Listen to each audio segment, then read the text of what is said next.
Welcome back ناظرین. میں رئیسانی صاحب سے یہاں پر یہ سوال کروں گی. رئیسانی صاحب, یہ جو تازہ ترین ناراضگیاں اور تمام تر ایشوز سامنے آئے ہیں, کیا اس کا کسی حد تک تعلق جو بھارت کو ابھی موسٹ فیورٹ نیشن کا سٹیٹس دیا گیا ہے اس سے ہو سکتا ہے؟ ایک لائن جی پاسبل ہے, یہ بھی ہو سکتا ہے, مگر میں یہ سمجھتا ہوں کہ قیاس آرائیاں اور وقت ضائع کرنے والے بحث کے بجائے پارلیمنٹ اور پارلیمنٹ کے ادارے جو کمیٹیاں ہیں ان کے حوالے سے جب ایک تحقیق ہو, اور پاکستان کے آئین کے آرٹیکل 6 کے سب آرٹیکل 3 میں یہ ہے کہ پھر جب ہائی ٹریزن پروو ہو پارلیمنٹ اس شخص کا پنشمنٹ طے کرے. جسٹس صاحب بیٹھے ہیں اور اس کو وہ کنفرم کریں گے. جب پارلیمنٹ ہے اور انتظار کریں کہ ایک شفاف انداز میں یہ تمام معاملات پارلیمنٹ کے سامنے لائے جائیں, پھر اس شخص کا اگر مجرم ہے اس شخص کا پنشمنٹ کا تعین خود پارلیمنٹ کرے. مگر میں یہ سمجھتا ہوں کہ اس وقت کسی کو دلچسپی, بڑے جو بااختیار لوگ ہیں اس ملک کے جو سیاست کے افق پہ اس وقت چمک رہے ہیں, ان کو دلچسپی اس بات میں نہیں ہے کیا ہوا ہے واشنگٹن میں, ان کو دلچسپی اس بات میں ہے کہ پریزیڈنٹ آف پاکستان کے پرسنالٹی کو کس طریقے سے ڈیمیج کیا جائے, اور ڈیمیج کرنے کے بعد وہ آئندہ آنے والے الیکشن میں اسی پریزیڈنسی میں بیٹھے, جو کہ میرے لیے حقیقتاً حیران کن اور افسوسناک بات ہے. ہاں اچھا, میں یہاں پر ایک اور سوال کروں گی ہمایوں صاحب آپ سے. مجھے اس کا کوئک آنسر چاہیے کہ کیا ڈرون حملوں کے کیس میں بھی کیا کچھ عرصے کے بعد یہ امید کی جا سکتی ہے کہ ایک خفیہ میمو نکل آئے گا, خفیہ خط نکل آئے گا جس کے اندر سب آتھرائزیشن دی گئی ہے کہ جی کریں؟ ایسی کوئی پاسبلٹی ہے؟ اس میں میرا نہیں خیال کہ کسی قسم کا کوئی باضابطہ معاہدہ ہے یا کوئی آتھرائزیشن ہے یا کوئی ایگزیکٹو آتھرائزیشن ہے.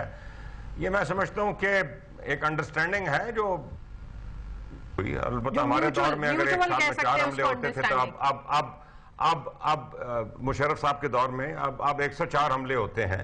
آئی ڈونٹ تھنک کہ اس طرح کا کوئی خفیہ نکلے گا.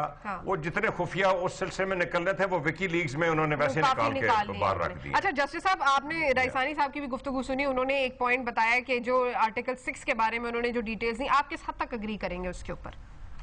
نہیں بی بی, میں تو دیکھو نا, میں نے تو رئیسانی صاحب نے جو فرمایا میں نے تو اس سے زیادہ بات کی. میں نے کہا جی فی الحال تو آرٹیکل 6 کی بات کرنا تو یہ بہت ہی پری میچور بات ہے. دیکھیں نا, پہلے تو چارج شیٹ ہمارے سامنے آئے گی, پھر جو الٹیمیٹلی انکوائری کی رپورٹ سامنے آئے گی, تو جس وقت وہ سامنے آئے گا تو اس کی بنیاد پر تعین ہوگا نا. آرٹیکل 6 تو بی بی بہت دور کی کوڑی ہے فی الحال. تو وہ تو فی الحال میں وہاں تک نہیں جا رہا فی الحال تو آپ, بلکہ ہاں ایک بات میں ضرور کہوں گا. دیکھیں ہمارے ملک میں ایک بڑا پرابلم ہے کہ جب ایک ایشو سامنے آتا ہے نا تو پھر ساری قوم اس پہ لگ جاتی ہے. دیکھیں یہ انکوائری ہونی چاہیے, بہت ضروری ہے, یہ ہو اور گورنمنٹ کر رہی ہے, لیکن سائملٹینیسلی باقی ساری جو حکومت جو ہے, یہ سارے ہم لوگ جو ہیں, ہم کو دوسری طرف بھی کام کرنا چاہیے. مثال کے طور پر آج پر سپریم کورٹ میں یہ ہو رہا ہے, ایک طرف تو 17 کے 17 جج بیٹھ کے این آر او کا ریویو پیٹیشن سن رہے ہیں, یعنی کہ ساری جوڈیشری, دوسری طرف ساری حکومت بھی آ کے وہاں پر بیٹھی ہے. بھائی جاؤ اپنا کام کرو, ٹھیک ہے نا جی. اور وہ جو 17 جج صاحبان جو ہیں وہ ابھی ریویو ہے, ابھی فیصلہ تو اس کا ہونا ہے, اور وہ بحث اب اتنی لمبی ہو رہی ہے جس کی وجہ سے لوگوں کے کیس جو ہے نا بہت ایفیکٹ ہو رہے ہیں جو سارے پاکستان سے آتے. تو میرے ایک ریکویسٹ ضرور ہے کہ یہ انکوائری ہو, لیکن پھر سارا میڈیا جو ہے صرف انکوائری پر نہ اس ملک میں بے شمار مسائل ہیں. پوائنٹ آف ویو لے لیں گے. جسٹس صاحب کلوزنگ ریمارکس آپ کیا دیں گے؟ بھٹا صاحب ٹائم بالکل ختم ہو گیا ہے.